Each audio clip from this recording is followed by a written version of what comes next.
Graça e paz pela parte do nosso Senhor Jesus Cristo. Amém, irmãos?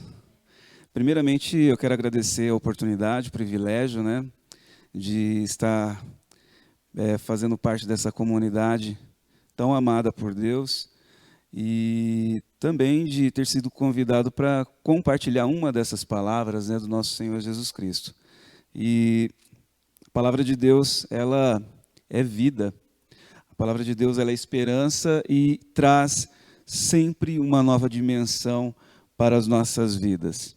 Bom, hoje nós estaremos compartilhando o seguinte assunto, atitude para transformação.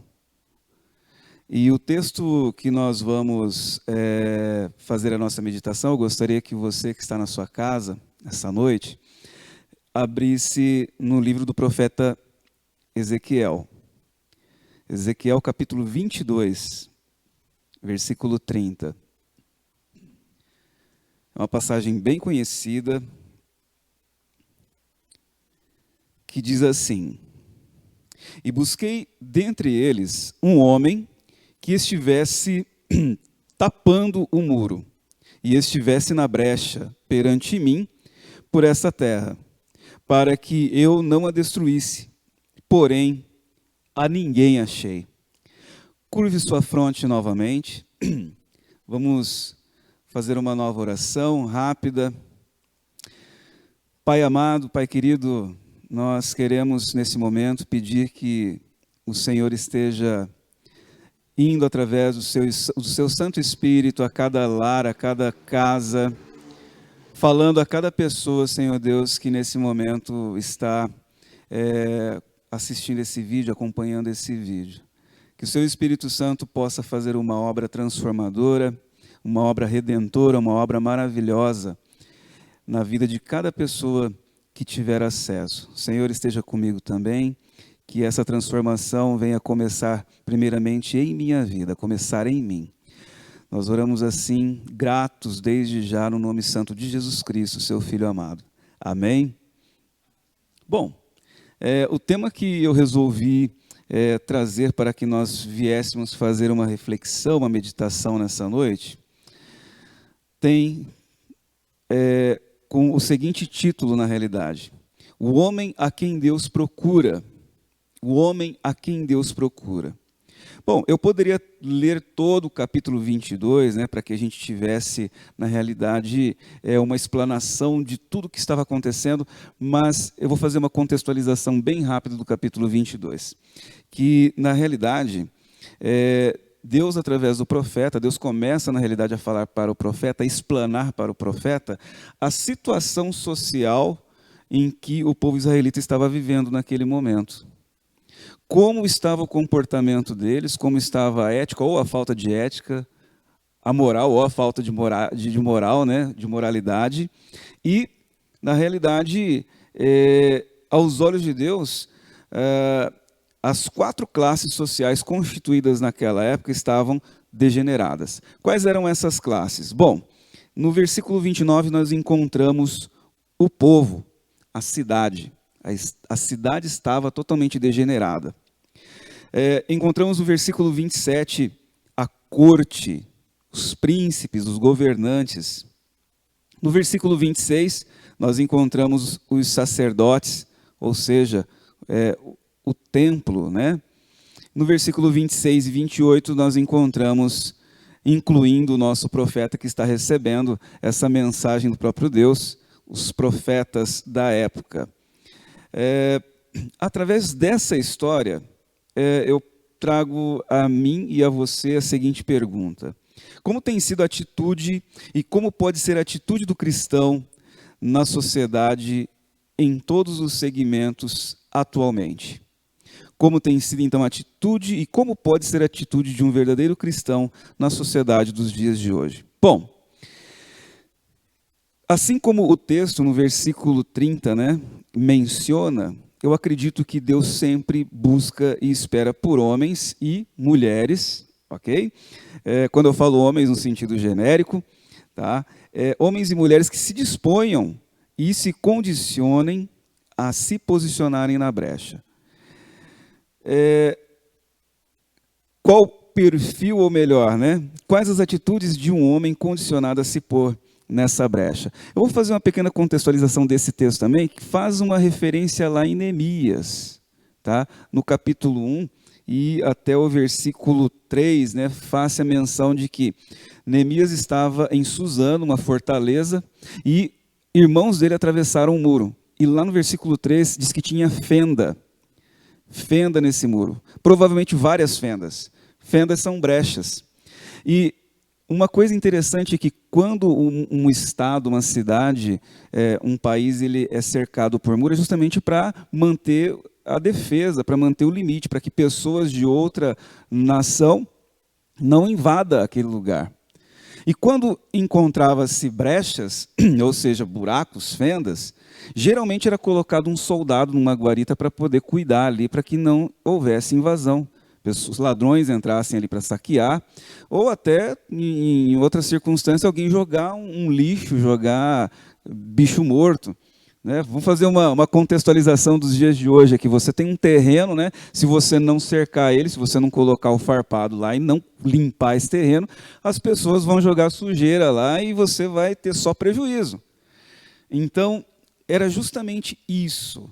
Numa questão bem analógica, ou seja, bem comparativa, o que Deus queria falar com o profeta e com o povo naquela época. Ele estava procurando homens e mulheres que se posicionassem numa brecha, nessa brecha, mas na brecha do mundo espiritual. Bom,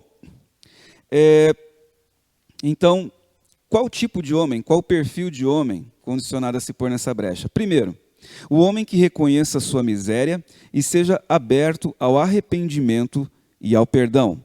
O homem que reconheça a sua miséria primeiramente e seja aberto ao arrependimento e perdão. Isso é muito forte. Eu vou trazer um novo personagem aqui para ficar mais fácil para a gente ilustrar. O profeta Isaías, que até, né, o capítulo 6, nós vemos Isaías cumprindo muito bem a função dele de profeta. Delatando, falando dos males e dos pecados, né, de todo o povo, de toda a tribulação que existia no meio do povo. E interessante aqui, olha só, no capítulo 6, versículo 5, faz-se inteiramente, né, a visão dele da glória de Deus. E quando ele se depara com a glória de Deus, ele reconhece a miséria dele e ele se vê igual ao povo que ele delatava. Ele notou que ele não estava acima do povo, que ele estava no meio do povo. E assim como Deus falava para o povo, falava para ele, primeiramente. Então, primeira coisa, Deus procura homens e mulheres que reconheçam o seu tamanho diante dele. E também procura homens que, depois que reconheçam essa miséria humana que nós temos, estejam abertos ao arrependimento e ao perdão. Eu acho interessante um texto bíblico lá no Novo Testamento, em Mateus 6, versículos 14 e 15. Olha que palavra maravilhosa. Porque se perdoardes aos homens as suas ofensas, também vosso Pai Celeste vos perdoará. Se, porém, não perdoardes aos homens as suas ofensas, tampouco o vosso Pai vos perdoará as vossas ofensas. Se nós buscarmos a entender e analisar um pouquinho sobre esse versículo, que daria uma outra mensagem maravilhosa, nós podemos entender o seguinte, que é necessário a gente ter o coração livre, é necessário a gente, porque o nosso coração não é depósito de lixo. Na realidade é que é uma limpeza, né? O perdão ele faz essa limpeza. E eu digo que o perdão é uma demonstração muito grande de amor, porque o amor ele faz com que você perdoe com mais facilidade. A pessoa, quando ela tem falta desse sentimento que é o amor, é muito difícil ela perdoar. Então, Deus procura então um homem que reconheça a sua pequenez, a sua miséria diante dele e que seja aberto a se arrepender sempre, a perdoar e a aceitar o perdão de outras pessoas. Bom, o perfil também que Deus procura de homens e mulheres para se colocarem na brecha é daquele homem que seja pronto, disposto a ser transformado num verdadeiro adorador. Na semana passada, nós ouvimos a menção na pregação do irmão Rogério sobre esse versículo em João 4:24. Deus é espírito e importa que os que o adorem em espírito e em verdade. Eu acho muito bacana essa frase aqui, essa história na realidade, porque Jesus estava na beira do poço de Sicar, onde ele se encontra com uma mulher samaritana. Essa mulher, além de ser samaritana, né, por ser mulher, já era proibido dela estar conversando com um homem, ainda mais um homem judeu. E além disso, essa mulher teve 5 maridos. E ela veio e perguntou para Jesus uma coisa que era crucial e preocupava muitas pessoas naquela região. Aonde nós devemos adorar? E Jesus simplesmente fala para ela, olha, não importa o lugar. Importa que aqueles que adoram, adorem em espírito e verdade por uma condição, porque Deus é espírito. Isso é adorar com a alma, com tudo que tem. Desde o momento em que você acorda, né, o seu pensar, o seu piscar, o seu respirar, que seja para a glória de Deus. Deus não gosta de murmuração. Deus não gosta de comiseração. Comiseração é a pessoa que se faz de coitadinho. Ai, eu sofro tanto. Deus te fez para ser vencedor. Deus fez a mim e a você para sermos esses homens que se colocam na brecha, homens e mulheres fortes. Então, característica, né? A segunda característica de um verdadeiro adorador. Está na luta? Adore ao Senhor. Está na dificuldade? Adore ao Senhor. Está na bonança? Adore ao Senhor. Bom, qual o perfil, né? Ou atitude de homem, mulher condicionada a se pôr na brecha? Então, aquele que reconhece a miséria, seja aberto ao arrependimento e ao perdão, e que seja um verdadeiro adorador. É interessante essa questão desse segundo, porque sem o primeiro ele não se completa. O seu louvor, para a sua adoração, se achegar até o trono de Deus, deve ter arrependimento e perdão. Também Deus procura um homem que, através do exercício da fé, realmente reconheça a vontade soberana de Deus. Fazer uma comparação aqui, o Caio está se preparando, né? Todos os dias ele malha, todo dia quase, malha, faz flexão abdominal, corre 3 quilômetros o TAF, 2.400, então. Tá facinho, né? Tá bem fácil, tá bem tranquilo. Então, aqui, ó, o homem que através do exercício da fé, o Caio ele malha para ficar fortão, para ficar bonitão, né? Para chegar lá no TAF e arrebentar. Por que nós não conseguimos, então, malhar na fé, né? A fé também é algo que você precisa exercitar, você precisa fortalecer. Vou usar uma palavra aqui que o pastor gosta de usar, como que é? Robustecer, né? Deixar robusta, taluda, forte, sem envergar, né? Então, o homem que através do exercício da fé realmente reconheça a vontade soberana de Deus, isso é força para cada um de nós. Porque quando reconhecemos a vontade soberana de Deus, sabemos que estamos respaldados por ela e nada pode mudar. E é isso que deixa forte, com base, né? Olha só que texto lindo, Jó 42, 2-6. Nós sabemos muito bem a história de Jó, né? Bem sei eu que tudo podes, e que nenhum dos seus propósitos pode ser impedido. Quem é este que sem conhecimento encobre o conselho? Por isso relatei o que não entendia, coisas que para mim eram inescrutáveis, e que eu não entendia. Escuta-me, pois, e eu falarei. Eu te perguntarei, e tu me ensinarás. Com o ouvir dos meus ouvidos ouvi, mas agora te veem os meus olhos. Por isso me abomino e me arrependo no pó e na cinza. Texto lindo. A primeira coisa que ele fala, olha, Senhor, eu sei que nenhum dos seus planos, seus propósitos, pode ser mudado, pode ser impedido. Vontade soberana de Deus. E mais à frente, ele pede, né, para que Deus ensine, para que Deus fale a ele, para que com os ouvidos ele ouça. Olha só que coisa linda, a gente pode fazer até uma comparação com um texto paulino, né? Mas agora te veem os meus olhos. Agora eu vejo você face a face. Eu vejo a sua vontade face a face, explanada em minha vida.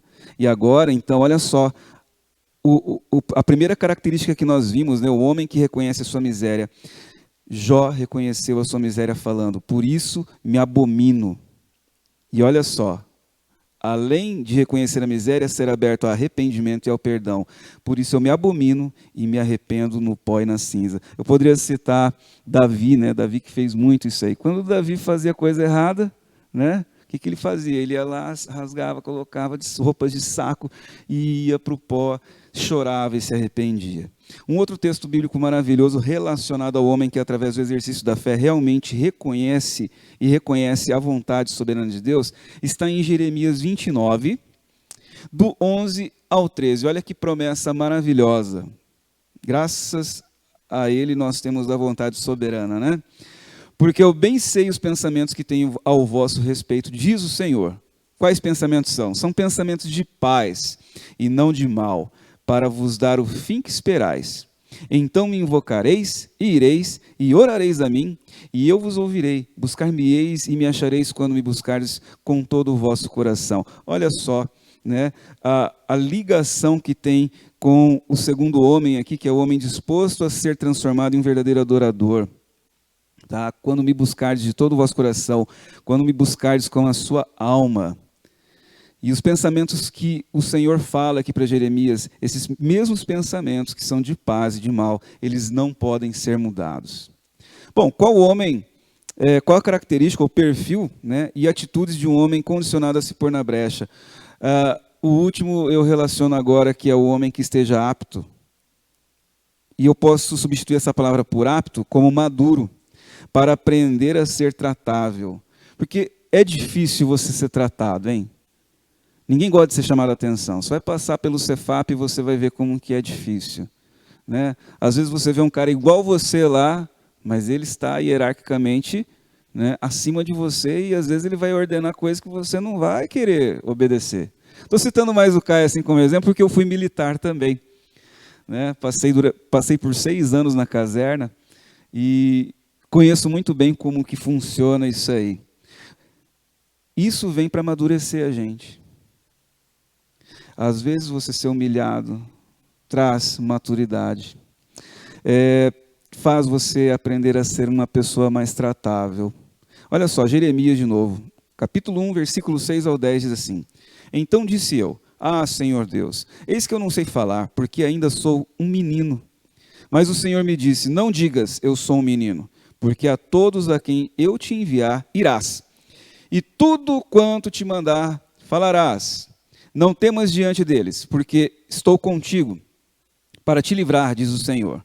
E estendeu o Senhor a sua mão, e tocou-me na boca, e disse-me o Senhor, eis que ponho as minhas palavras na tua boca.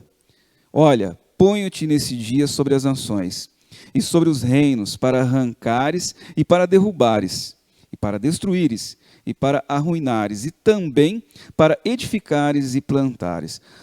Texto fantástico, né? Jeremias, de certo, estava lá assim, tipo Moisés, né? Moisés teve uma situação bem semelhante a essa, mas Jeremias foi bem icônico nessa questão. Senhor, não me manda não, eu ainda sou um garotinho, eu ainda sou um menino. Se fosse os dias de hoje, Deus ia falar assim, sentado um dois, de pé um dois. Não, Deus ia falar para ele assim, olha, você para com isso, você não é mais um menino.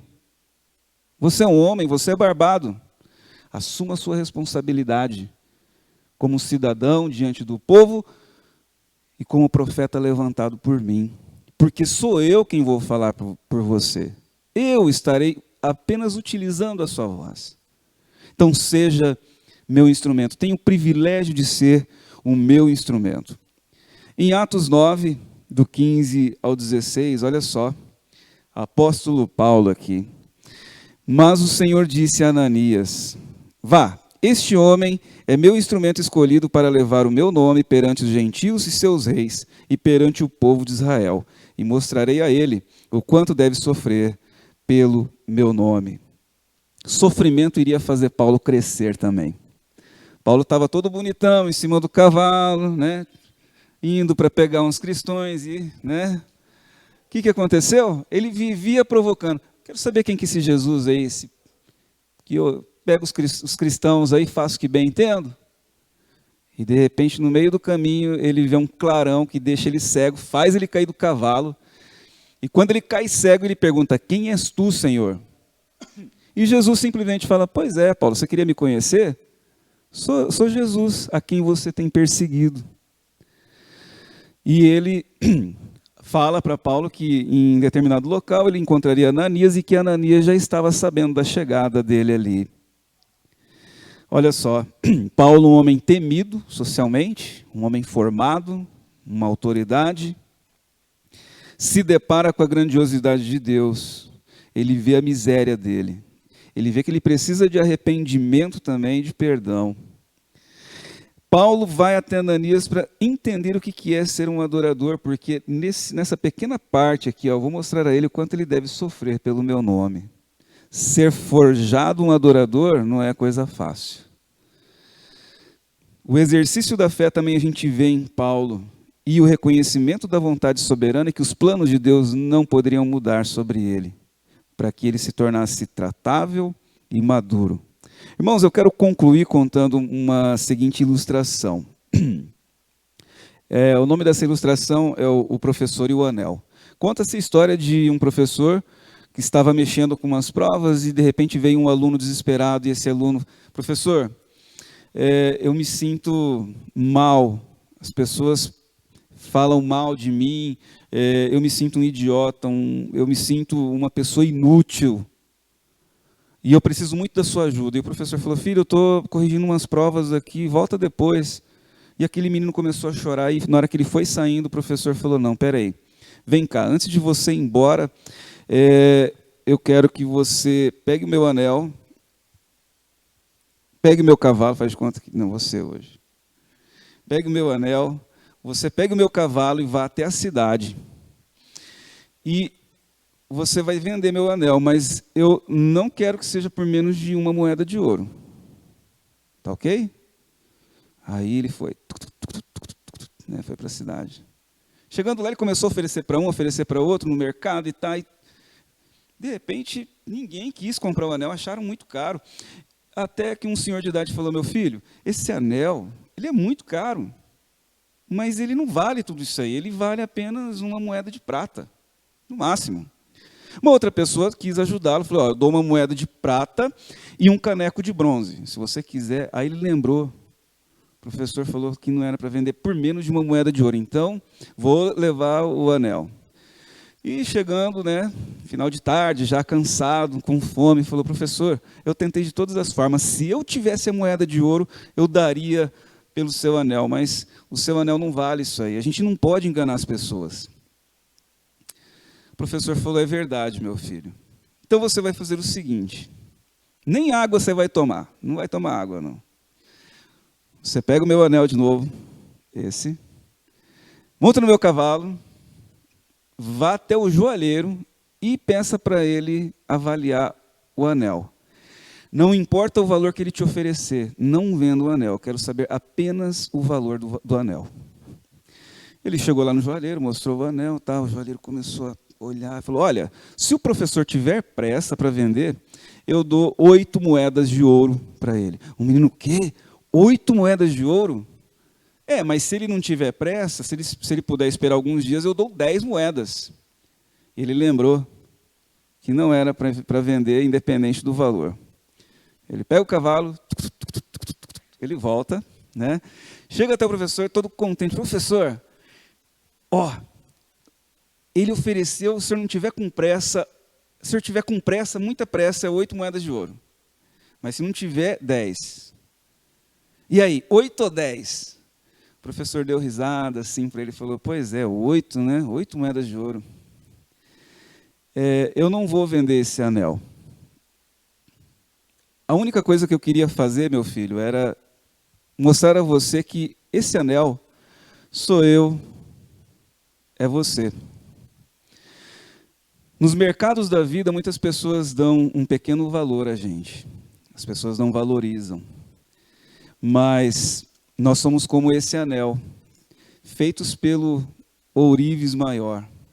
Somente Ele para avaliar realmente o quanto nós valemos. E Ele avaliou de uma maneira imensurável, dando a vida do seu Filho Jesus Cristo por cada um de nós. Bom, Romanos 12:3 diz assim: não se julguem melhores do que realmente são, né? Ao contrário, sejam modestos nos seus pensamentos e cada um julgue a si mesmo conforme a fé que Deus lhe deu. Nós não devemos nos julgar acima de ninguém, mas também nós não devemos nos colocar abaixo de qualquer outra pessoa. A minha proposta para hoje, né, hoje à noite, é que nós possamos fazer essa reflexão de que nós somos os homens e as mulheres que Deus busca, que Deus procura, homens e mulheres que podem se colocar na brecha. Assim, buscando a vontade dEle, com súplicas e orações verdadeiras. Homens e mulheres com uma verdadeira atitude cristã. Eu espero que essa reflexão alcance o seu coração nessa noite. A você que foi convidado, né, para poder assistir o culto, que você seja muito abençoado de uma maneira muito singular, que o Espírito Santo venha realmente falar ao seu coração através desse texto maravilhoso que nós acabamos de compartilhar. Novamente eu agradeço, que Deus esteja nos visitando com a sua misericórdia, nos abençoando grandemente. Amém?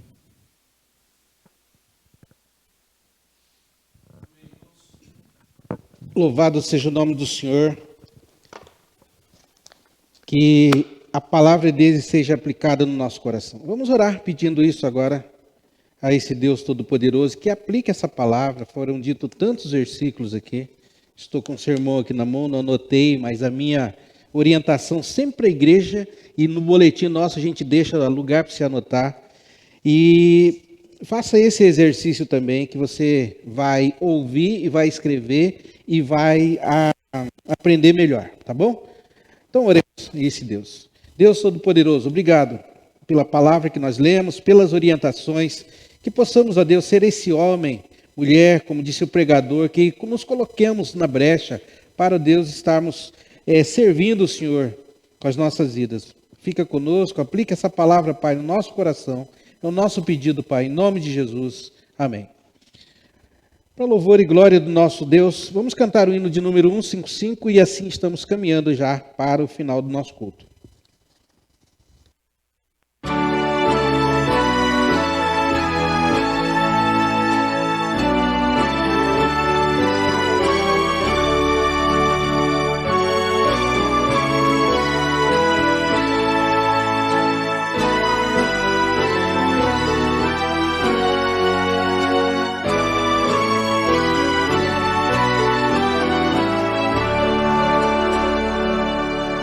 Nós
seja o nome do Senhor.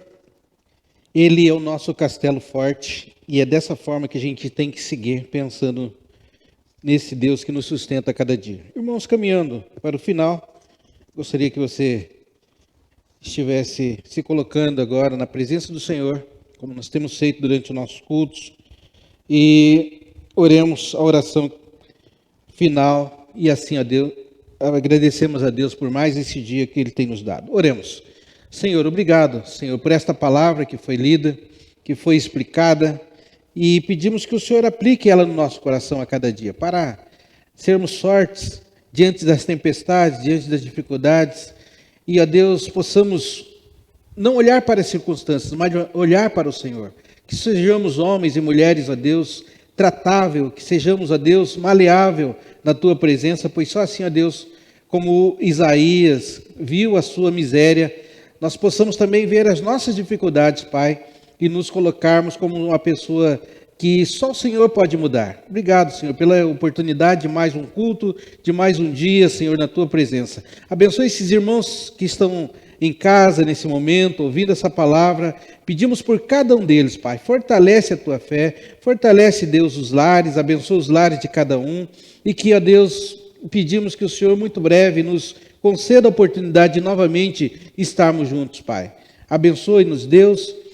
Leve assim, Senhor, para as nossas casas, a cada um de nós aqui, possamos voltar novamente, muitas e muitas vezes, Pai, para Te louvar e para Te agradecer. E agora, irmãos, que a graça do nosso Senhor Jesus Cristo, o amor de Deus Pai e as infinitas consolações do Espírito Santo de Deus esteja com todos vocês, irmãos, e com todo o povo de Deus espalhado pela face da terra, agora e para todos sempre. Amém e amém, Senhor.